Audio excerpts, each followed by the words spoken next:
Welcome to BengalVerse, where we bring timeless tales to life through the power of storytelling. Tonight, we embark on a journey into the shadowy realms of Edgar Allan Poe's haunting imagination with the story of William Wilson. In this gripping narrative, Poe delves into the depths of the human psyche, exploring themes of identity, guilt, and the uncanny. As you listen, allow yourself to be enveloped by the eerie atmosphere and unsettling tension that defines this classic tale. Prepare to meet William Wilson, a man whose life becomes a chilling reflection of his own dark side. So, dim the lights, settle in, and let the story unfold. Part 1. Let me call myself, for the present, William Wilson. That is not my real name. That name has already been the cause of the horror of the anger of my family.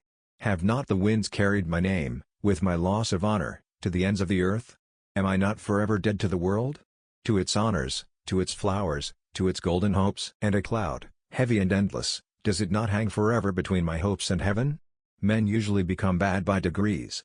But I let all goodness fall from me in a single moment, as if I had dropped a coat. From small acts of darkness I passed, in one great step, into the blackest evil ever known. Listen while I tell of the one cause that made this happen. Death is near, and its coming has softened my spirit. I desire, in passing through this dark valley, the understanding of other men. I wish them to believe that I have been, in some ways, in the power of forces beyond human control. I wish them to find for me, in the story I am about to tell, some small fact that proves I could have done only what I did. I would have them agree that what happened to me never happened to other men. Is it not true that no one has ever suffered as I do? Have I not indeed been living in a dream? And am I not now dying from the horror and the unanswered question, the mystery of the wildest dream ever dreamed on earth? I am one of a family well known for their busy minds. As a small child I showed clearly that I too had the family character. As I became older it grew more powerful in me. For many reasons it became a cause of talk among friends, and the hurt it did me was great.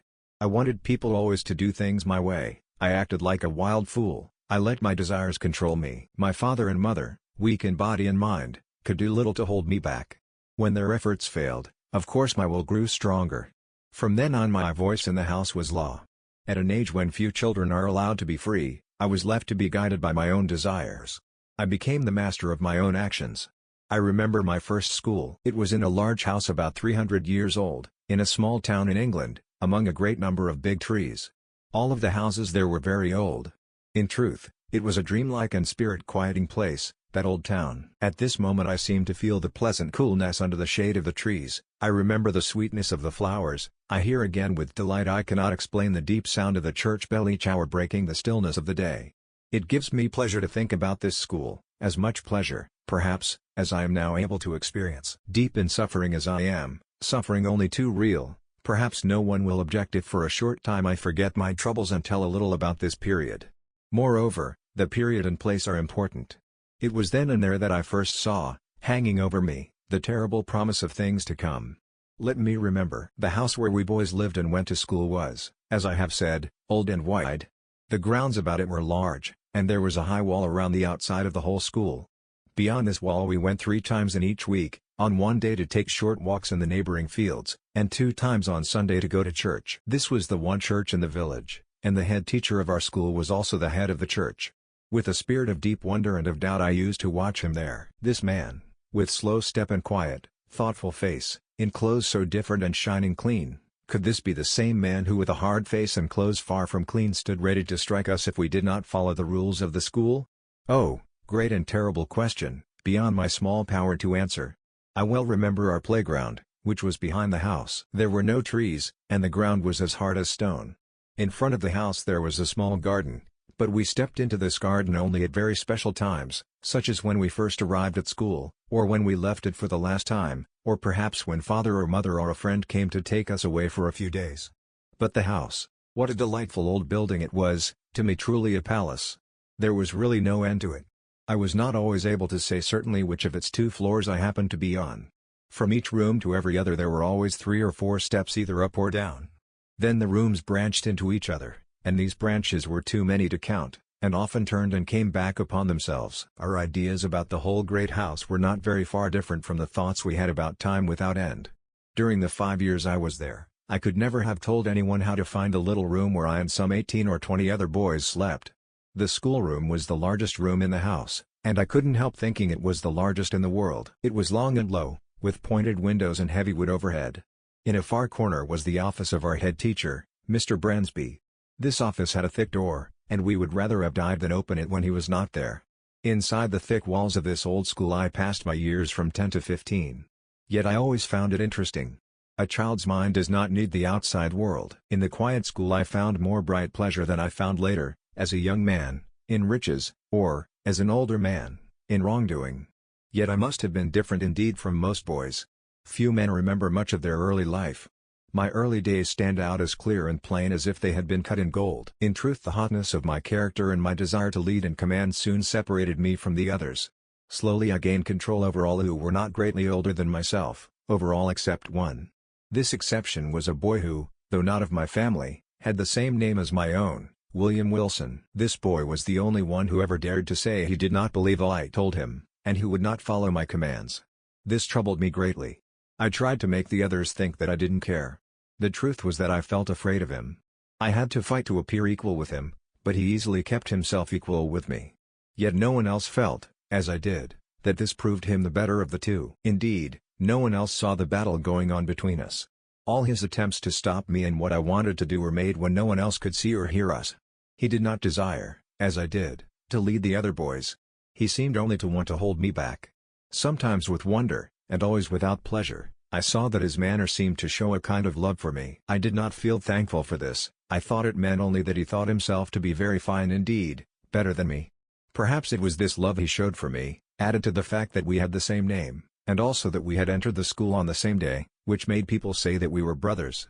Wilson did not belong to my family, even very distantly, but if we had been brothers we would have been near to each other indeed, for I learned that we were both born on the 19th of January, 1809. This seemed a strange and wonderful thing.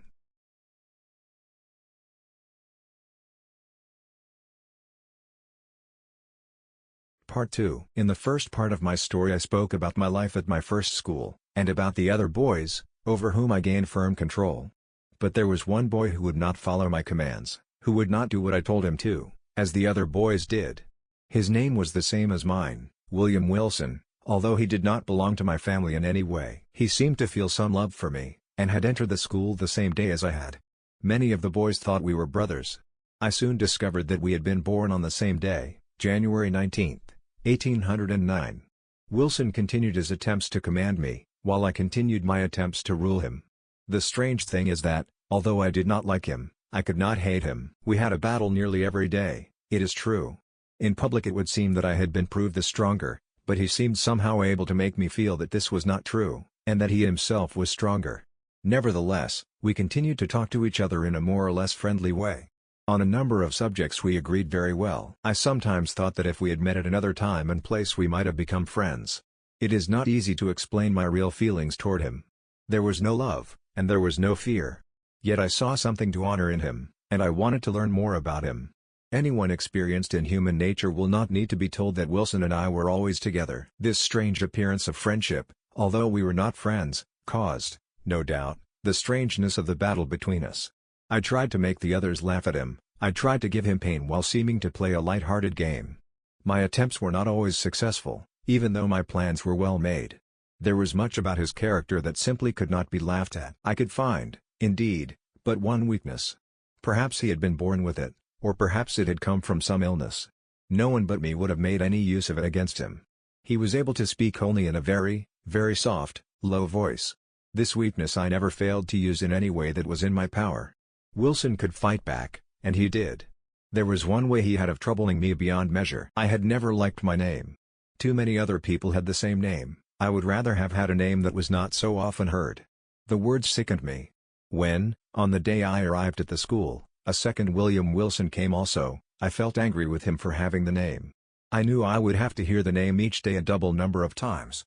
The other William Wilson would always be near. The other boys often thought that my actions and my belongings were his, and his were mine. My anger grew stronger with every happening that showed that William Wilson and I were alike, in body or in mind. I had not then discovered the surprising fact that we were of the same age, but I saw that we were of the same height, and I saw that in form and in face we were also much the same. Nothing could trouble me more deeply, although I carefully tried to keep everyone from seeing it, than to hear anyone say anything about the likeness between us of mind, or of body, or of anything else. But, in truth, I had no reason to believe that this likeness was ever noticed by our schoolfellows. He saw it, and as clearly as that, I knew well. He discovered that in this likeness he could always find a way of troubling me. This proved the more than usual sharpness of his mind. His method, which was to increase the likeness between us, lay both in words and in actions, and he followed his plan very well indeed. It was easy enough to have clothes like mine. He easily learned to walk and move as I did. His voice, of course, could not be as loud as mine, but he made his manner of speaking the same. How greatly this most careful picture of myself troubled me, I will not now attempt to tell.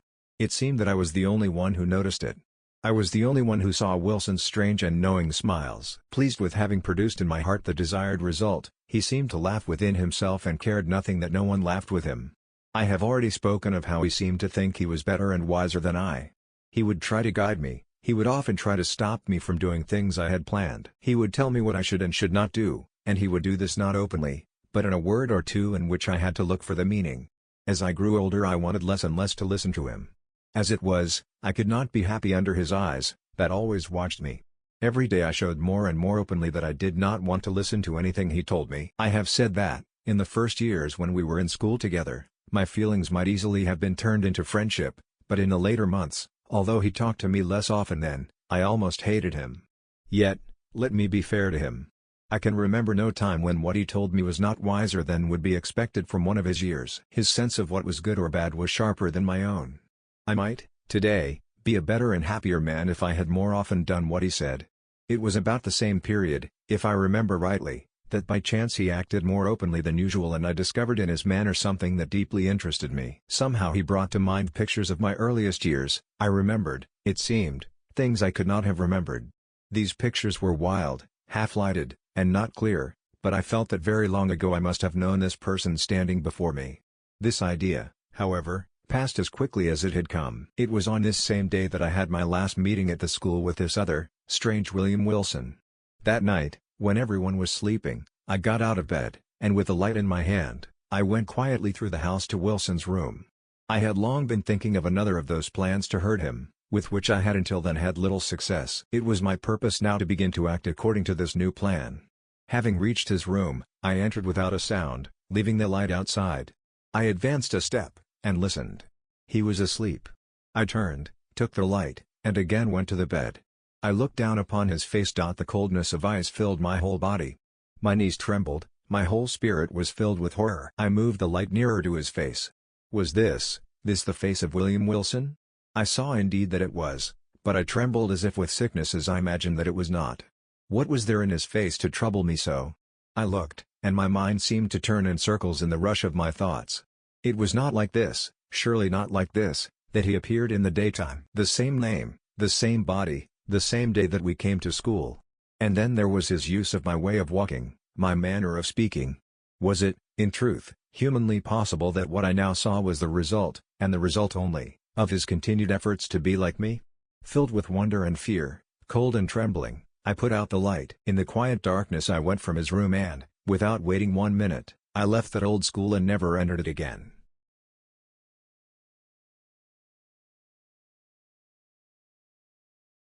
Part 3. You will remember that in the last part of my story I told of my experiences in my first school. I spoke of my early meetings with a boy who looked and behaved as I did, whose name was even the same as mine, William Wilson. I told of the night when I went to Wilson's room, with a plan to hurt him.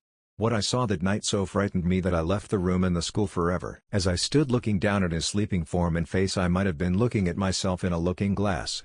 It was not like this, surely not like this, that he appeared in the daytime. The same name, the same face, the same body, the same day of coming to school. And then his use of my way of walking, my manner of speaking. Was it, in truth, humanly possible that what I now saw was the result and the result only, of his continued efforts to be like me? Afraid, I left the old school and never entered it again. After some months at home, doing nothing, I went to study at the famous school called Eton. I had partly forgotten my days at the other school, or at least my feelings about those days had changed. The truth, the terrible truth, of what had happened there was gone. Now I doubted what I remembered. Now I called the subject into my mind only to smile at the strength of the strange ideas and thoughts I had once had. My life at Eton did not change this view.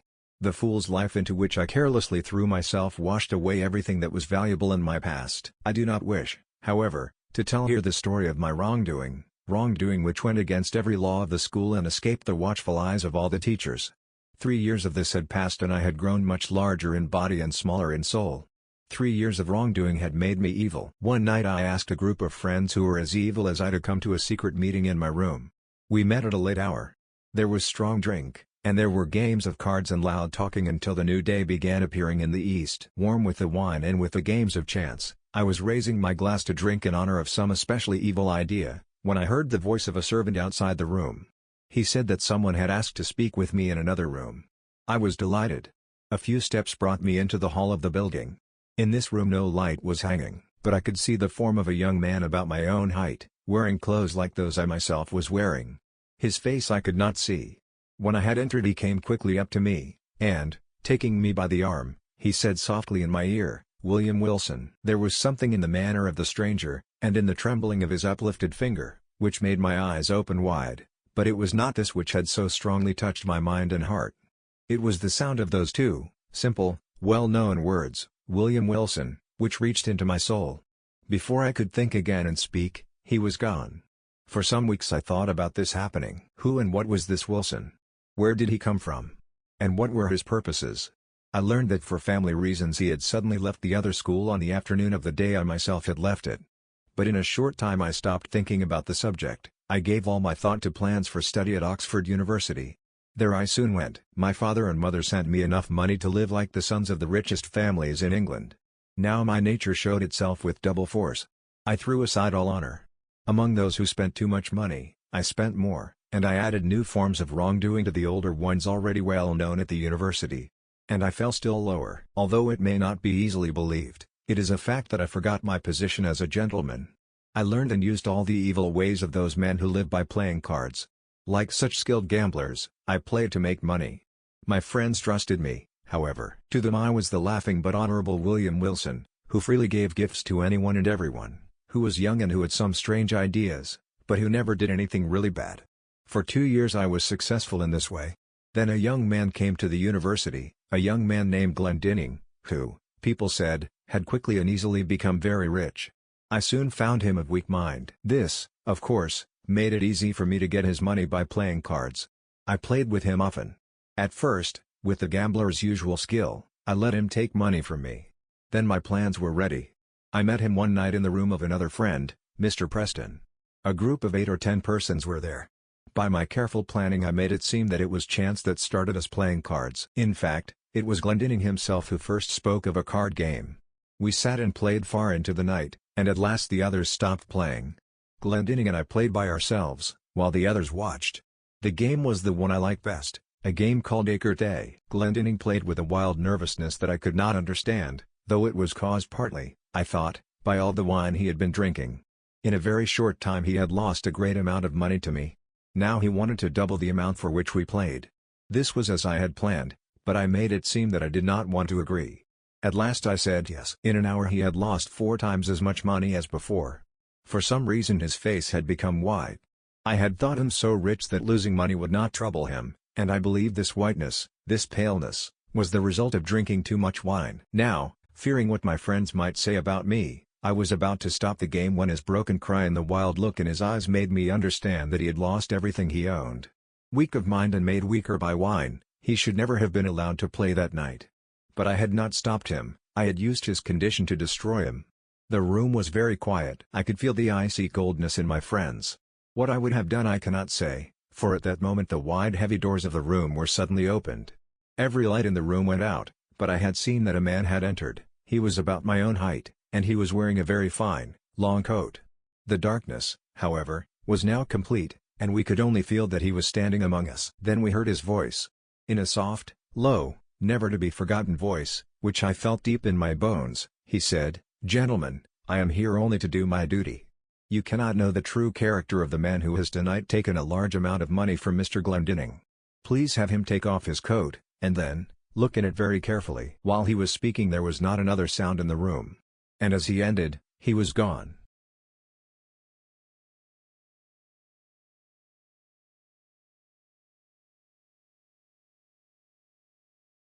Part 4. As I ended the last part of my story, I was speaking of the terrible evening when I played cards with a young gentleman called Glendinning.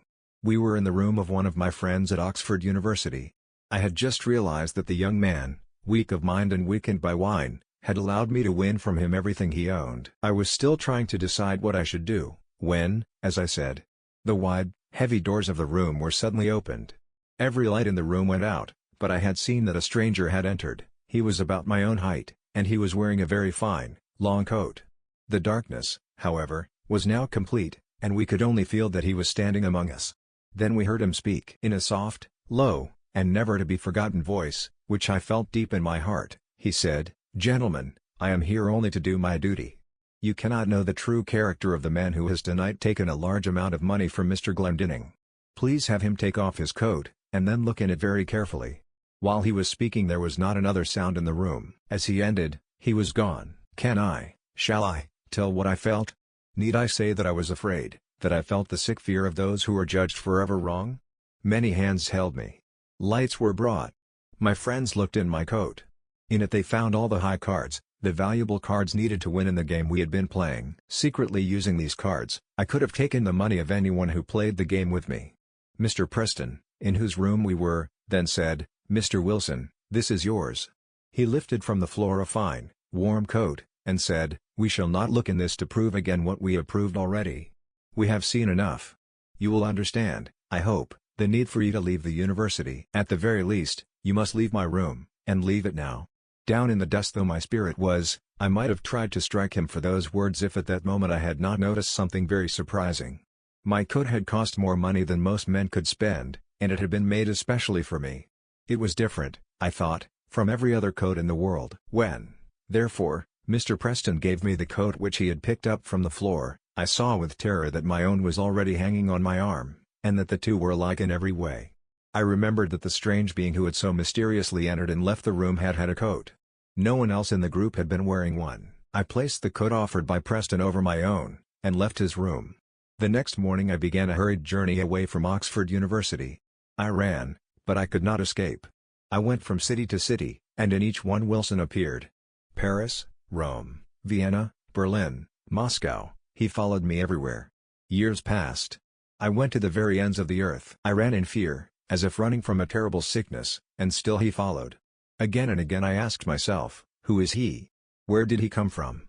And what is his purpose? But no answer was found. And then I looked with the greatest care at the methods of his watch over me. I learned little. It was noticeable, indeed, that when he appeared now, it was only to stop me in those actions from which evil might result. But what right did he have to try to control me?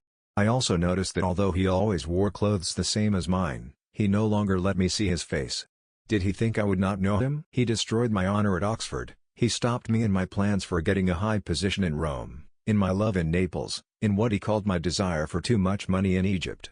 Did he think I could fail to see that he was the William Wilson of my schoolboy days, the hated and feared William Wilson? But let me hurry to the last scene in my story. Until now I had not tried to strike back. He was honorable and wise, he could be everywhere, and he knew everything. I felt such wonder and fear of him that I believed myself to be weak and helpless. Though it made me angry, I had done as he desired. But now I wanted more and more to escape his control. As I began to grow stronger, it seemed to me that he began to grow weaker. I felt a burning hope. In my deepest thoughts I decided that I was going to be free. It was at Rome, during the Carnival of 1835, that I went to a dance in the great house of the Duke di Broglio. I had been drinking more wine than is usual, and the room seemed very crowded and hot. I became angry as I pushed through the people. I was looking, let me not say why, I was looking for the young, the laughing, the beautiful wife of old di Broglio. Suddenly I saw her, but as I was trying to get through the crowd to join her, I felt a hand placed upon my shoulder, and that ever-remembered quiet voice within my ear. In a wild anger I took him in a strong hold. Wilson was dressed, as I had expected, like myself, in a rich coat of blue. Around his body was a band of red cloth from which hung a long sharp sword. A mask of black cloth completely covered his face. "You again," I cried, my anger growing hotter with each word. "Always you again. You shall not hunt me like this until I die. Come with me now or I will kill you where you stand." I pulled him after me into a small room nearby. I threw him against the wall and closed the door. I commanded him to take his sword in his hand. After a moment, he took it and stood waiting, ready to fight. The fight was short indeed. I was wild with hate and anger. In my arm I felt the strength of 1,000 men.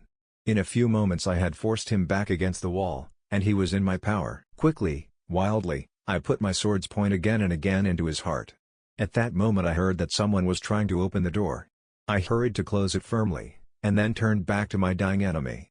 But what human words can tell the surprise, the horror which filled me at the scene I then saw? The moment in which I had turned to close the door had been long enough, it seemed, for a great change to come at the far end of the room. A large mirror, a looking glass, or so it seemed to me, now stood where it had not been before. As I walked toward it in terror I saw my own form, all spotted with blood, its face white, advancing to meet me with a weak and uncertain step. So it appeared, I say, but was not. It was my enemy, it was Wilson, who then stood before me in the pains of death. His mask and coat lay upon the floor. In his dress and in his face there was nothing which was not my own. It was Wilson, but now it was my own voice I heard, as he said, "I have lost. Yet from now on you are also dead, dead to the world, dead to heaven, dead to hope. In me you lived, and, in my death, see by this face, which is your own, how wholly, how completely, you have killed yourself."